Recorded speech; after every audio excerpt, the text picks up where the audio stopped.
सभी भक्तों को जय श्री राधे कृष्ण।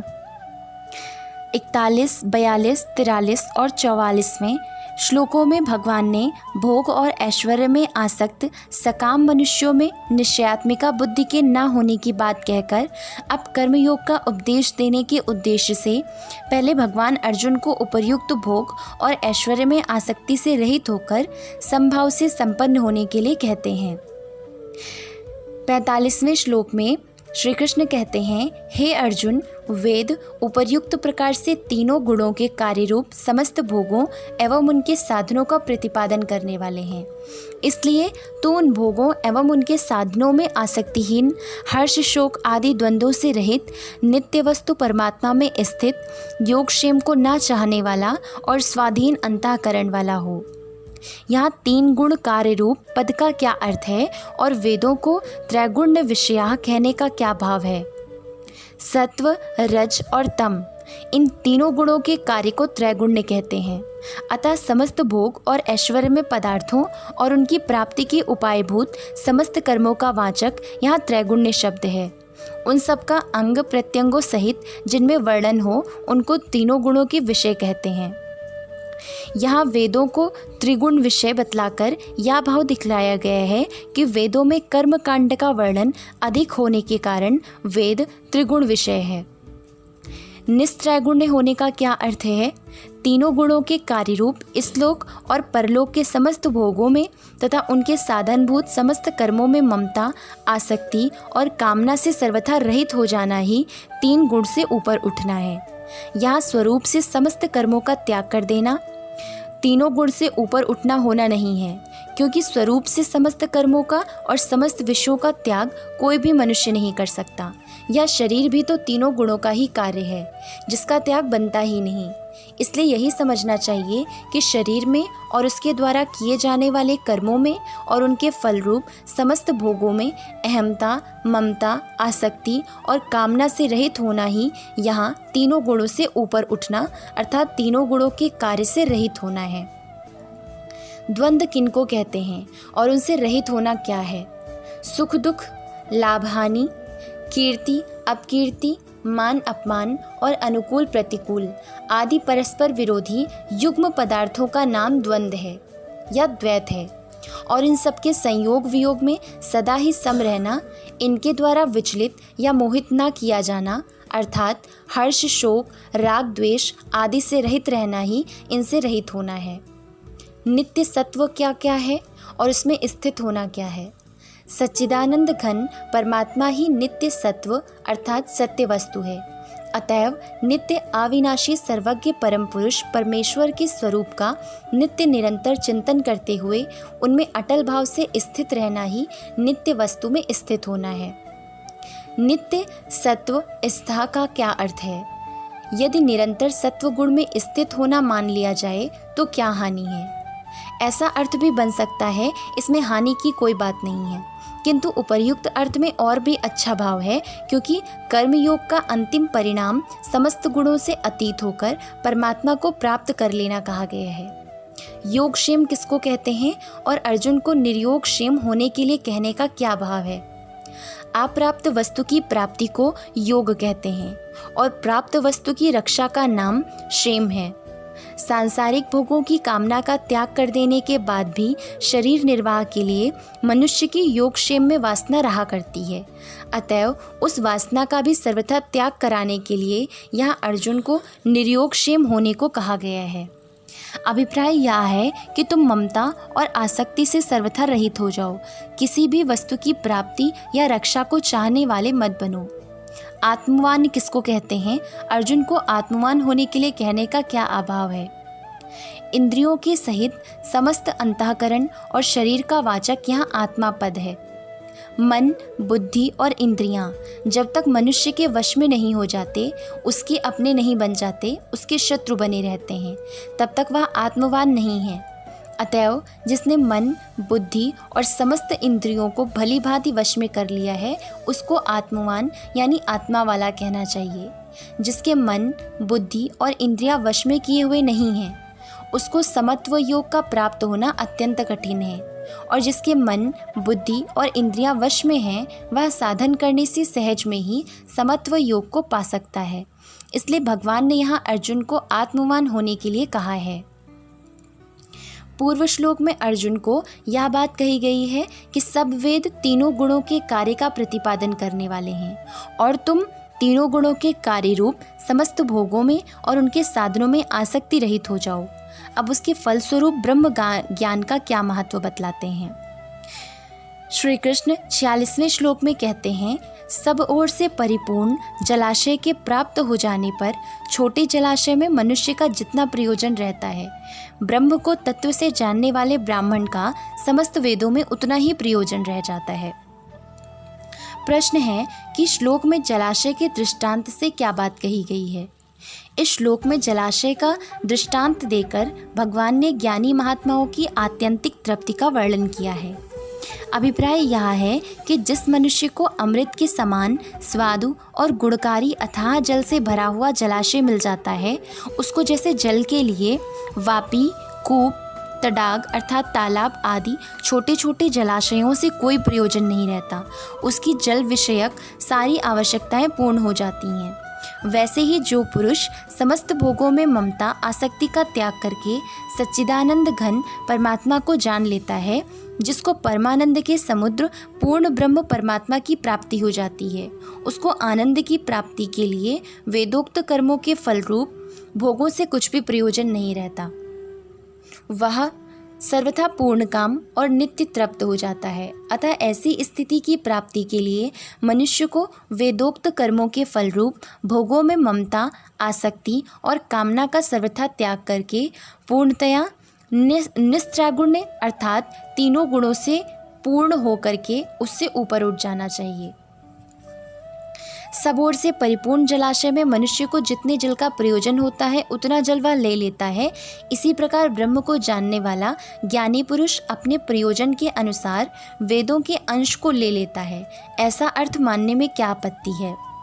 ऐसा अर्थ भी बन सकता है, इसमें कोई हानि की बात नहीं है, किंतु उपर्युक्त अर्थ का भाव और भी सुंदर है, क्योंकि ब्रह्म को प्राप्त हुए ज्ञानी पुरुष का संसार में कोई भी प्रयोजन नहीं रहता। इस प्रकार समबुद्धि रूप कर्मयोग का और उसके फल का महत्व बतलाकर अब 2 श्लोकों में भगवान कर्मयोग का स्वरूप बतलाते हुए अर्जुन को कर्मयोग में स्थित होकर कर्म करने के लिए कहते हैं। 47वें श्लोक में श्री कृष्ण कहते हैं, तेरा कर्म करने में ही अधिकार है, उसके फलों में कभी नहीं। इसलिए तू कर्मों के फल का हेतु मत हो तथा तेरी कर्म ना करने में भी आसक्ति ना हो। कर्म पद यहाँ किन कर्मों का वाचक है और तेरा कर्म करने में ही अधिकार है, इस कथन से क्या भाव दिखलाया गया है। शास्त्र निषिद्ध पाप कर्मों का वाचक कर्म पद नहीं है, क्योंकि पाप कर्मों में मनुष्य का अधिकार नहीं है। उनमें तो वह राग द्वेष के वश में होकर प्रवृत्त हो जाता है, यह उसकी अनधिकार चेष्टा है। इसीलिए वैसे कर्म करने वालों को नरक आदि में दुख भुगताकर दंड दिया जाता है। यहाँ तेरा कर्म करने में ही अधिकार है, यह कहकर भगवान ने ये भाव दिखलाए हैं। पहला यह भाव दिखलाया है कि इस मनुष्य शरीर में ही जीव को नवीन कर्म करने की स्वतंत्रता दी जाती है। अतः यदि वह अपने अधिकार के अनुसार परमेश्वर की आज्ञा का पालन करता रहे और उन कर्मों में तथा उनके फल में आसक्ति का सर्वथा त्याग करके उन कर्मों को परमात्मा की प्राप्ति का साधन बना ले, तो वह सहज में ही परमात्मा को प्राप्त कर सकता है। तुम्हें इस समय मनुष्य शरीर प्राप्त है, अतः तुम्हारा कर्मों में अधिकार है, इसलिए तुम्हें इस अधिकार का सदुपयोग करना चाहिए। दूसरा भाव यह दिखलाया है कि मनुष्य का कर्म करने में ही अधिकार है, उनका स्वरूपता त्याग करने में वह स्वतंत्र नहीं है।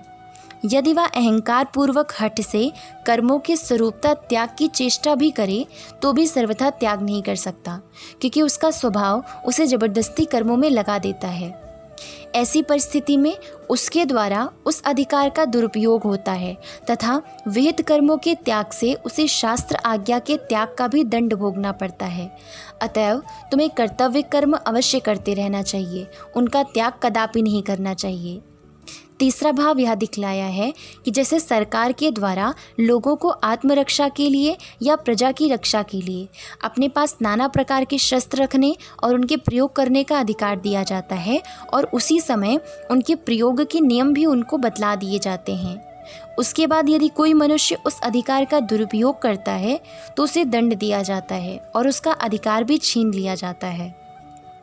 वैसे ही जीव को जन्म मृत्यु रूप संसार बंधन से मुक्त होने के लिए और दूसरों का हित करने के लिए मन, बुद्धि और इंद्रियों के सहित या मनुष्य शरीर देकर इसके द्वारा नवीन कर्म करने का अधिकार दिया गया है। अतः जो इस अधिकार का सदुपयोग करता है वह तो कर्म बंधन से छूटकर परम पद को प्राप्त हो जाता है, और जो दुरुपयोग करता है वह दंड का भागी होता है तथा उससे वह अधिकार छीन लिया जाता है, अर्थात उसे पुनः सूकर, कुकर आदि योनियों में ढकेल दिया जाता है। इस रहस्य को समझकर मनुष्य को इस अधिकार का सदुपयोग करना चाहिए। कर्मों के फलों में तेरा कभी अधिकार नहीं है, इस कथन का क्या भाव है? इससे भगवान ने यह भाव दिखलाया है कि मनुष्य कर्मों का फल प्राप्त करने में कभी किसी प्रकार भी स्वतंत्र नहीं है। उसके कौन से कर्म का क्या फल होगा और वह फल उसको किस जन्म में और किस प्रकार प्राप्त होगा, इसका ना तो उसको कुछ पता है और ना वह अपने इच्छानुसार समय पर उसे प्राप्त कर सकता है अथवा ना उससे बच ही सकता है। मनुष्य चाहता कुछ और है और होता कुछ और ही है। बहुत मनुष्य नाना प्रकार के भोगों को भोगना चाहते हैं, पर इसके लिए सुयोग मिलना उनके हाथ की बात नहीं है। अनेक तरह के संयोग वियोग वे नहीं चाहते, पर बलात् हो जाते हैं। कर्मों के फल का विधान करना सर्वथा विधाता के अधीन है। मनुष्य का उसमें कुछ भी उपाय नहीं चलता, किंतु कर्म में मनुष्य का ही अधिकार है और फल भी उसी के अनुसार ही उसे मिलता है। अवश्य ही पुत्रेष्टि आदि शास्त्रीय यज्ञ अनुष्ठानों के सांगोपांग पूर्ण होने पर उनके फल प्राप्त होने का निश्चित विधान है, और वैसे कर्म सकाम मनुष्य कर भी सकते हैं, परंतु उनका यह विहित फल भी कर्मकर्ता के अधीन नहीं है, देवता के ही अधीन है। इसलिए इस प्रकार इच्छा करना कि अमुक वस्तु की, धन ऐश्वर्य की, मान बढ़ाई या प्रतिष्ठा की अथवा स्वर्ग आदि लोकों की मुझे प्राप्ति हो, एक प्रकार से अज्ञान ही है। साथ ही ये सब अत्यंत ही तुच्छ तथा अल्पकाल स्थायी अनित्य पदार्थ हैं। अतएव तुमको तो किसी भी फल की कामना नहीं करनी चाहिए। तो क्या मुक्ति की कामना भी नहीं करनी चाहिए? इसका उत्तर यह है कि मुक्ति की कामना शुभ इच्छा होने के कारण मुक्ति में सहायक है। यद्यपि इस इच्छा का भी ना होना उत्तम है, परंतु भगवान के तत्व और मर्म को यथार्थ रूप से जाने बिना इस इच्छा से रहित होकर और ईश्वर आज्ञा के पालन को कर्तव्य समझकर हेतु रहित कर्मों का आचरण करना बहुत ही कठिन है।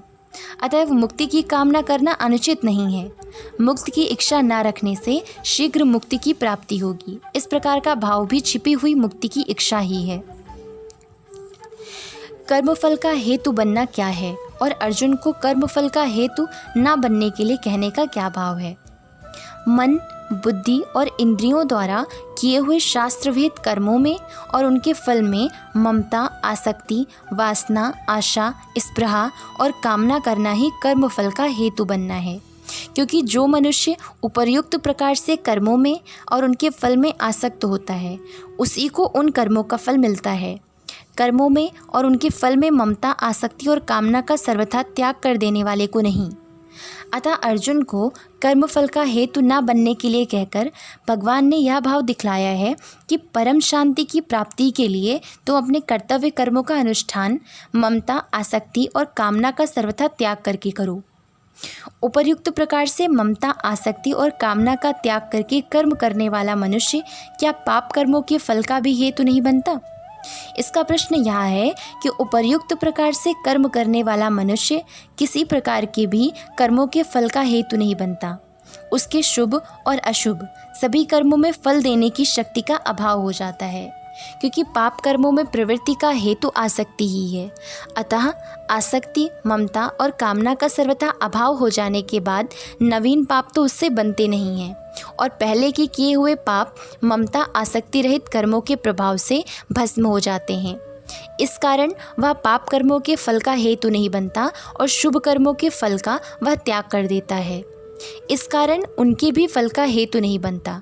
इस प्रकार कर्म करने वाले मनुष्य के समस्त कर्म विलीन हो जाते हैं और वह अनामय पद को प्राप्त हो जाता है। तेरी कर्म ना करने में भी आसक्ति ना हो, इस कथन का क्या भाव है? इससे भगवान ने यह भाव दिखलाया है कि जिस प्रकार शास्त्र विहित कर्मों से विपरीत निषिद्ध कर्मों का आचरण करना कर्म अधिकार का दुरुपयोग करना है, उसी प्रकार वर्ण, आश्रम, स्वभाव और परिस्थिति के अनुसार जिसके लिए जो आवश्यक कर्तव्य है उसका ना करना भी उस अधिकार का दुरुपयोग करना है। विहित कर्मों का त्याग किसी प्रकार भी न्यायसंगत नहीं है, अतः इनका मोहपूर्वक त्याग करना तामस त्याग है और शारीरिक क्लेश के भय से त्याग करना राजस त्याग है। विहित कर्मों का अनुष्ठान बिना किए हुए मनुष्य कर्म योग की सिद्धि को नहीं पा सकता, अतः तुम्हारा किसी भी कारण से विहित कर्मों का अनुष्ठान न करने में आसक्ति नहीं होनी चाहिए। ओम नमो भगवते वासुदेवाय। जय श्री राधे कृष्ण।